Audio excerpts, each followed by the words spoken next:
Dans cette vidéo, on va parler principalement Bitcoin. Bitcoin s'échange à plus de 104 000 dollars en ce moment même. Si on regarde sur les 7 derniers jours, on est up de 1,44%. Bref, on fait statu quo. On est en train de se stabiliser au-dessus des 100 000 dollars. Et c'est sur ça que j'ai envie de me concentrer dans cette vidéo. C'est super important parce que dans l'histoire du Bitcoin, on ne peut pas se vanter d'avoir passé des journées et des journées et des journées consécutivement à être au-dessus des 100 000 dollars sans descendre en dessous. C'est-à-dire, on commence la journée à 100K, on la termine à 100K et entre, on n'est pas descendu à 99 000 et quelques ou moins. Vous voyez ce que je veux dire? Non, on est à 6 chiffres, on reste à 6 chiffres. Et là, ça fait 7 jours que c'est le cas.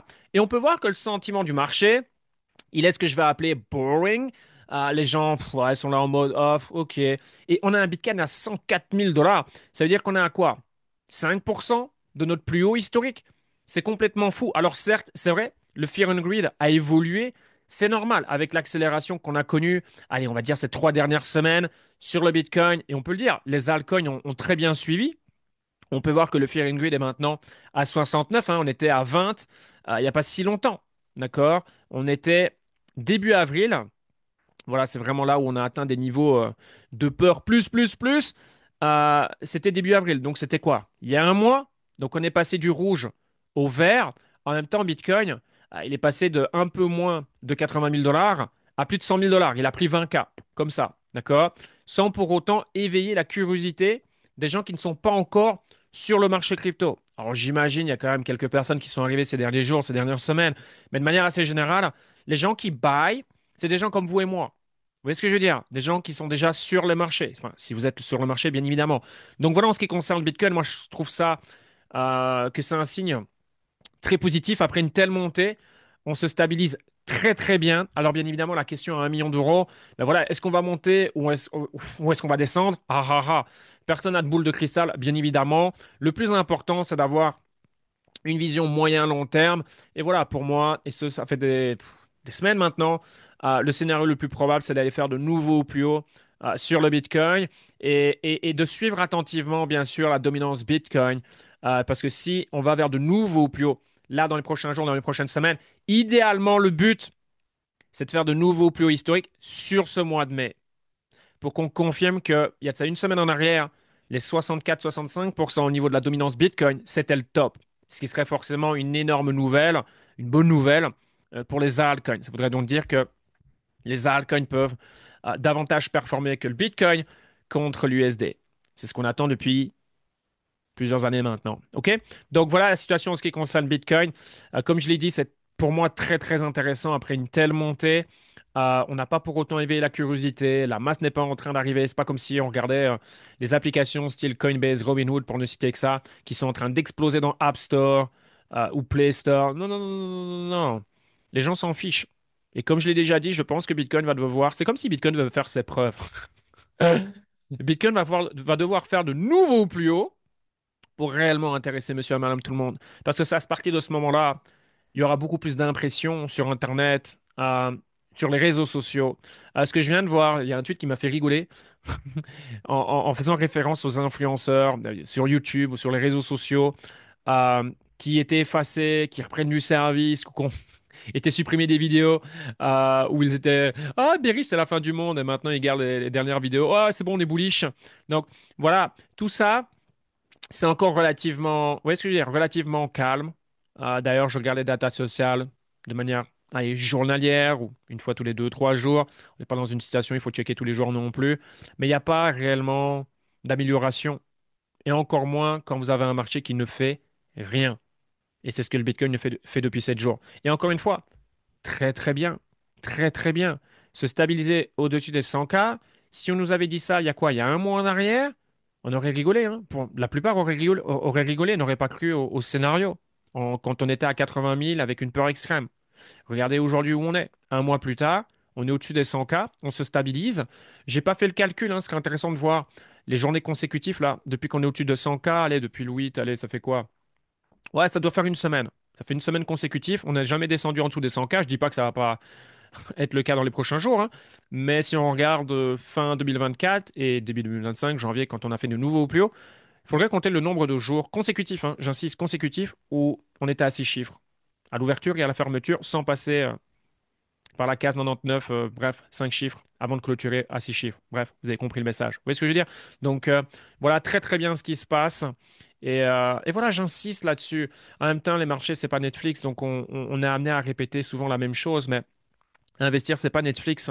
Netflix, là, on va rechercher voilà, du fun, où est-ce que je veux dire, du divertissement, voilà, c'est le bon terme. C'est pas comme ça les marchés financiers, c'est pas comme ça avec Bitcoin. Et Bitcoin nous a habitués à être boring, et puis en l'espace de quelques jours, quelques semaines, boum, accélération. Boring, boum, accélération. Boring, boum, accélération. C'est définitivement une compétence, les amis, qu'il faut absolument développer si vous avez des ambitions, si vous voulez réussir sur les marchés. Surtout si votre positionnement est en tant qu'investisseur, et je pense que c'est le cas, très peu de gens sont traders, très peu de gens gagnent en faisant du trading. Et là, je parle en crypto. OK? Là, on va faire du gros argent. Et même en bourse, au final, c'est quand on adopte une position de investisseur au sens général. Vous voyez, l'approche, elle est investisseur. Euh, et automatiquement, pour avoir cette approche et réussir, il faut être patient. Voilà. Et ça, c'est un des défauts de l'être humain, hein. Clairement, c'est la patience. On veut tout tout de suite. On a toujours cette mauvaise habitude à vouloir faire beaucoup dans une échelle de temps courte. Mais comme j'aime le dire, on a tendance à sous-estimer ce qu'il est possible de faire sur une période plus longue. De plus, on ne peut pas timer le marché. C'est pas nous qui décidons de comment les cycles fonctionnent. Regardez ici. La dernière Alcon Season, elle date de 2020-2021. On est en 2025. Ça ne veut pas dire qu'on ne peut pas faire d'argent entre. OK? Bien sûr qu'on peut faire de l'argent, mais principalement en crypto, là où ça peut littéralement être la folie, où c'est ATM, hein, ça peut être ATM tous les jours pendant plusieurs semaines. Ah oui, forcément, c'est quand on est en altcoin season. On n'est pas en Bitcoin saison, on n'est pas en saison intermédiaire. Non, on est en altcoin season, c'est la folie, il y a tout qui explose et on est en train d'imprimer de nouveaux plus hauts. Vous voyez ce que je veux dire? Comme lors de la dernière fois 2020, 2021 et pendant plusieurs semaines, quelques mois, c'était la folie. On regarde notre tracker et on est de plus en plus riche, quoi. Il y a pas mal de gens qui commencent à rêver la nuit quand ils vont dormir, quelle va être ma prochaine maison. Bon, c'est un cliché, ma prochaine voiture ou destination, voyage, etc., etc. Bon, en général, quand les gens commencent à penser comme ça, souvenez-vous de ceci, notez-le, il faut commencer à faire attention. C'est un signe que oh, le marché devient greedy, il est temps de prendre profit. Bref, on n'est pas dans cette période pour le moment, mais gardez ça de côté. On pourrait y arriver très, très, très, très rapidement. Donc voilà ici Bitcoin. C'est ce que je souhaitais vous partager. Donc, j'aime ce que je suis en train de voir. Maintenant, j'aimerais que Bitcoin, si tu m'entends, fais de nouveaux plis haut, please.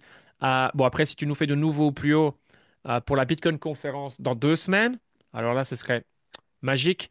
Voilà, j'y serai en fait au passage. Donc, c'est toujours plus agréable quand on participe à un événement. Imaginez-vous faire des nouveaux plus hauts historiques à Vegas. Ça va être un truc de fou. En plus, quand je vois le panel, les speakers, les gens qui se déplacent, c'est la folie. Ça montre aussi, au passage, l'évolution du Bitcoin ces dernières années. C'est colossal. La dernière fois que j'y suis allé, c'était à Miami, puisque l'année dernière, j'étais en vacances au Mexique, ça m'a mal tombé, comme par hasard. Donc j'ai dû faire l'impasse sur Nashville. Et l'avant-dernière fois, je crois que j'étais en Europe. Bref, la seule fois où j'étais disponible, j'y suis allé en fait. C'était à Miami. Donc ici, c'est juste à côté de chez moi, donc je serai présent.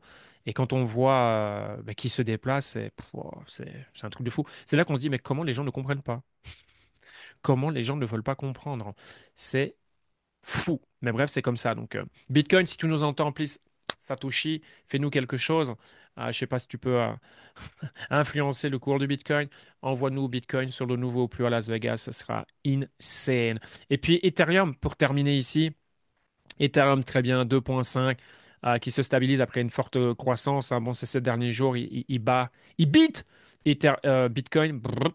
Donc voilà, 16% ces 7 derniers jours. Sur les 30 derniers jours, 63 depuis les plus bas, 80%. Peut-être on est redescendu un petit peu maintenant, quoique à 2577. Donc voilà, Ethereum, très très bien. On en a besoin. C'est la reine des altcoins. Jusqu'à quand? C'est la grande question. Je pense que ça va pas durer longtemps.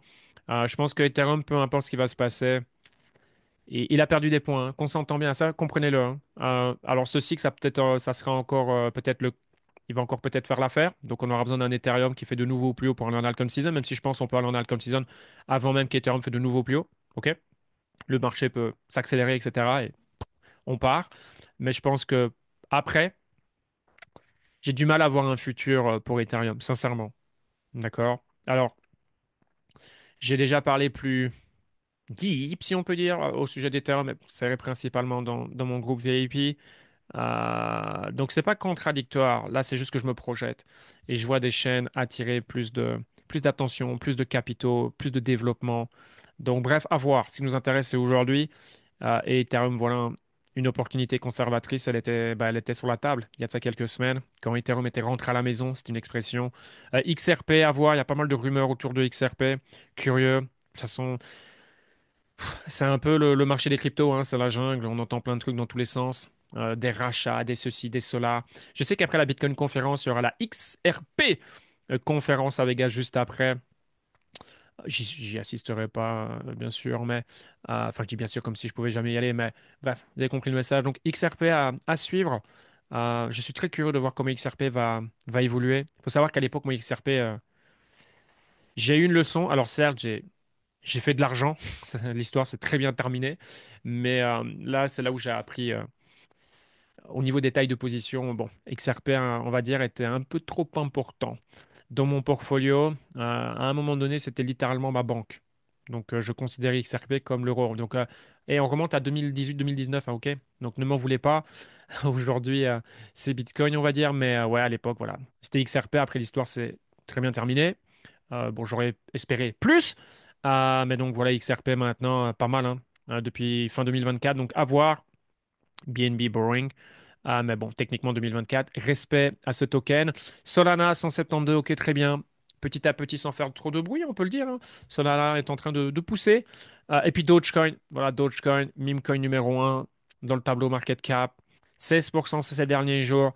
Voilà, je ne suis pas sur le graphique, mais il commence à être intéressant. Il ne l'était pas il y a de ça 15 jours en arrière.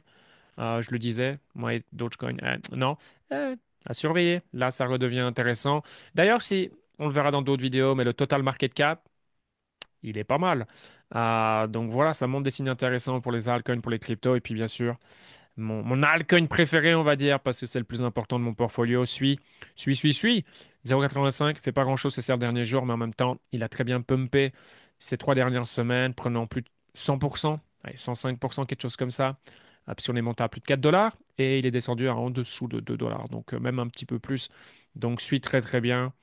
Et puis voilà, ce qui m'a intéressé ici dernièrement, c'est son écosystème, hein. Si Sui performe, son écosystème va en bénéficier. Alors, pas forcément tout son écosystème, ne dis pas ce que j'ai pas dit, hein. Je dis, oh, Sui monte. Pierre, il a dit, donc je vais acheter tout son écosystème, peu importe, ça va monter. Non, ça fonctionne pas comme ça, mais voilà, les gros coins, en général, on le voit, ça se passe très très bien. Et puis, hyper liquide, je vous l'avais dit, hyper liquide, bon, bah forcément, très très bien, hein. Très très bien, hyper liquide. C'est au-delà du fait que je l'ai dans mon portfolio et que, voilà, j'ai été assez vocal sur le sujet. Je pense qu'il y a pas mal de membres VIP qui l'ont dans leur portfolio. On a une très belle reprise, hein, plus de 100% largement au-dessus. On est descendu à 10 dollars, 12 dollars. Je disais, moi, dans cette zone, il y avait deux zones, hein. Il y avait une zone Q entre le Q entre deux chaises, donc là, il fallait pas toucher. Mais la zone, clairement, voilà, il y avait une zone. Voilà, ici, il fallait en profiter, hein. Les 12 dollars, je pense, de mémoire, 12-13 dollars, avec le drama Jelly Jelly, Binance qui a essayé de les attaquer, de les coucher. Voilà, clairement, opportunité. Très content. Au final, vous voyez, c'est encore une leçon. Il se passe quelque chose, comment en tirer profit? Là où les gens vont avoir peur, vont paniquer, etc. Et attention, hein, des fois, c'est à double tranchant, bien sûr. Mais quand on est confiant, quand on a un haut niveau de conviction, quand on fait ses recherches, bien sûr, quand ça arrivait, j'y ai pris des heures dans le bazar. C'est pas comme si, oh tiens, je vais aller acheter du perliquide, le prix il est en train de descendre. Non, non, non, il faut passer du temps, il faut comprendre, il faut avoir une capacité de. Il faut savoir réfléchir vite, prendre des décisions. De toute façon, savoir prendre des décisions, c'est important, hein. Un investisseur qui ne sait pas prendre des décisions, ça va être un peu complicados. Donc voilà, hyper liquide. Voilà, très très très très content de ce que le coin est en train de faire. Et puis même la manière dont, c'est quoi son nom, Jeff fait les choses. Voilà, j'ai vraiment envie que le token, au-delà du fait que j'ai pu le partager, je veux qu'il réussisse parce qu'il y a eu beaucoup trop d'abus. Et la manière dont les tokens sont lancés, c'est, allez, on va dire 18 derniers mois. C'est du bullshit, c'est du foutage de gueule. Donc, il faudrait que ce genre de projet réussisse pour que les nouveaux projets se disent, OK. Parce qu'au final, c'est ça. Le but, c'est pas de réinventer la roue, c'est de copier, coller ce qui fonctionne. C'est comme ça que ça marche. Et forcément, on copie et on essaie de faire un petit peu mieux. Voilà, c'est comme ça que les projets réfléchissent. Donc, si Hyperliquid performe très très bien, ça va influencer le marché et ça peut être une bonne chose pour nous, investisseurs. Voilà, c'est à peu près tout. Si vous voulez accéder à mon canal Telegram gratos, Il est en description. Il y a pas mal de contenu, pas mal de valeurs que vous retrouverez là-bas. Et puis voilà, si vous avez aimé cette vidéo, n'hésitez pas à mettre un petit pouce, un petit like. Bon, ça fait toujours plaisir. Peut-être c'est bon pour les algorithmes, j'en sais rien.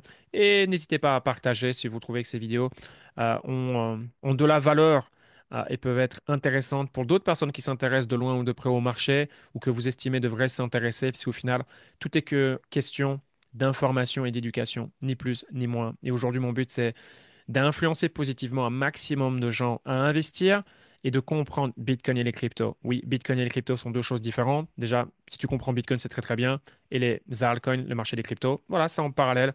Pour ceux qui sont un petit peu plus gourmands, qui veulent aller peut-être un petit peu plus vite, aller chercher peut-être un peu plus de performance pour aller chercher de gros scores. Et voilà, changer notre quotidien. C'est pour ça qu'on est là.